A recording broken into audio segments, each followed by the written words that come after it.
નમસ્કાર દર્શક મિત્રો, @ગુજરાતમાં આપનું સ્વાગત છે। ચોમાસું આવે એટલે દરેક ફરવાલાયક સ્થળો વધુ રમણીય બની જાય। ચોમાસામાં મોટા ભાગે હિલ સ્ટેશનો જોવાની ખૂબ મજા આવે। એમાં પણ ઝરણાઓની મજા માણવી હોય તો અમદાવાદથી ખૂબ નજીક આવેલી છે એક અદ્ભુત જગ્યા। આ સ્થળ પોળો કે ઝાંઝરી નહીં, એનાથી પણ અદ્ભુત છે। મોટાભાગના લોકો ચોમાસામાં ડાંગમાં ફરવા જવાનું વિચારતા હોય છે, કારણ કે ત્યાં ચારે તરફ હરિયાળી જ હરિયાળી જોવા મળે છે। પરંતુ આ સ્થળે પણ તમને ડાંગ જેવી સુંદરતા જોવા મળશે। ચોમાસા દરમિયાન અહીંયા ચારે તરફ ઝરણા વહેતા હોય છે। ઝરણા અને પ્રાકૃતિક સૌંદર્યને નિહાળવા મોટી સંખ્યામાં પર્યટકો આવતા હોય છે। આ સ્થળ ઝાંઝરી કે પોળો નહીં, અમદાવાદ નજીક આવેલું છે, જેને ગુજરાતનું મિની સ્વિટ્ઝરલેન્ડ પણ કહેવામાં આવે છે।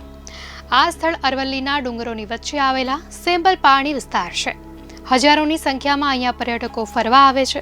આ વિસ્તાર મિની સ્વિટ્ઝરલેન્ડ તરીકે ઓળખાય છે। અમદાવાદથી ખૂબ નજીક આવેલું છે આ શાનદાર સ્થળ ચોમાસામાં મિત્રો કે પાર્ટનર સાથે અહીંયા એકવાર તો જવું જ જોઈએ। બનાસકાંઠા જિલ્લામાં અનેક ફરવાલાયક સ્થળો આવેલા છે। અહીંયા અનેક નયનરમ્ય ફરવાલાયક સ્થળોની હારમાળા છે।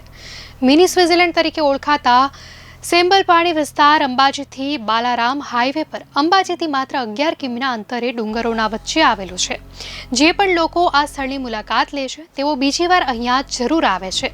રીલના રસિયાઓ અને પ્રેમી પંખીડાઓ માટે જન્નત સમાન છે આ જગ્યા। અહીં જવા માટે કોઈ ટિકિટ લેવામાં નથી આવતી।